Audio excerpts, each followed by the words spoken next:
That's probably the biggest challenge in Cape Town. People have a perception. If you're colored, you've got a gangster, or you are a gangster. You've got a family member who's a gangster. You're going to stab people. You're going to steal.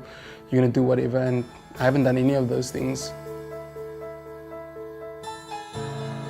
Yeah, so in Cape Town it's always very difficult. So I was bearing the brunt from two sides. I grew up in the flats in Balaur with my cousins, but I wasn't from there, so I wasn't quite an insider. I was always seen as a bit of an outsider because you went back to your fancy area, and then you had people on the other side who would label you because you were Cape colored, you were gangster, or your cousin's a gangster, even though some of it was really true. I did have family who were involved in some not so good things.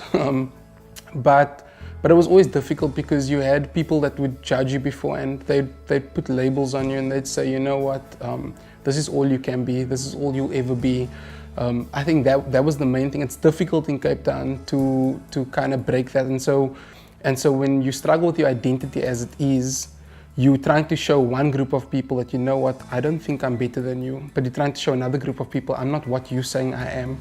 That makes it hard. So you're always kind of fighting. You're in a rat race and you're running and you get tired because you're never quite living up to what these people want you to be, and you're never quite proving to this other group on the other side that you're not thinking you're better than them. So you constantly fight that battle, and that's difficult within itself. And so for a young man growing up in Cape Town, and fighting those things, I did things I wasn't comfortable with to fit in with people who weren't being themselves.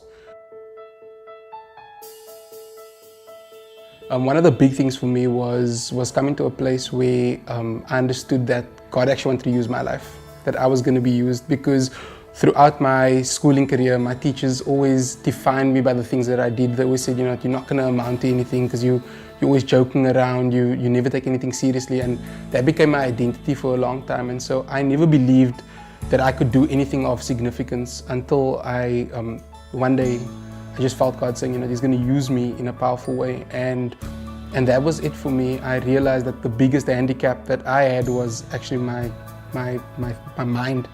That was the handicap for me. I didn't have any physical disabilities, but just believing that I wasn't going to do anything of significance kept me back for a long time. So breaking that was huge and instrumental. So I think firstly, when you tell somebody your story, I think the value, besides the content of the story, I think when you allow somebody to tell the story, you're telling somebody that I value you enough to listen. Because it's one thing for somebody to tell their story, but it's another thing, the person on the other side is probably as important, because for them to not just hear but to actually listen to what that person's saying, that speaks volumes. Giving the person the time of day speaks volumes. We come from a country where, that is not a given. So one thing with young people, they love hearing stories, they love speaking about themselves. But I found the challenge was people don't like being vulnerable though. They like telling stories, they like giving the good side. Let me tell you all the things that happen that is good. And even some of the pain becomes like it's almost like achievements. I've come from this, and so you need to respect me more. But when you really want to go deep with young people, it's difficult at times for them, because as soon as they make themselves vulnerable, they're fighting that battle of identity, as I alluded to earlier. And so for them, when they open up, they always feel like they're exposed, and now somebody could use that as a weapon against them. Social media is cruel. People are cruel on social media, I should say. And so what we did is, what really helped us is we created safe spaces. We made ourselves vulnerable as leaders first, and just made sure that everybody understood that everybody's got a story. Everybody's got something that they come from, and as soon as that happened, as soon as guys really started hearing each other's stories, we could definitely see a new appreciation for one another. Even people becoming closer, because some people could relate to others that they wouldn't necessarily relate to just by outward appearances.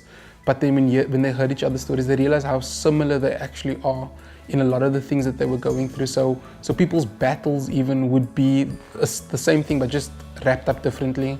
And so that it makes them feel like, well, I can relate to you, so you can be my friend. And so that was really a huge success with us in youth. They loved the stories, as I said, but they have their mindset is always, okay, well, you go first. You tell me first. You show me your weakness, and then I can show you my weakness.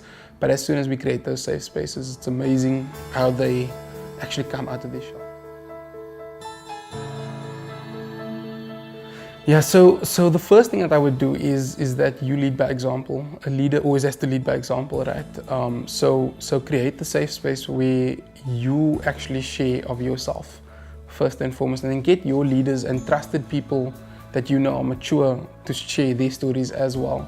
And then what we found worked really well is we broke them up into smaller groups, really small groups, like 3s, 4s maybe.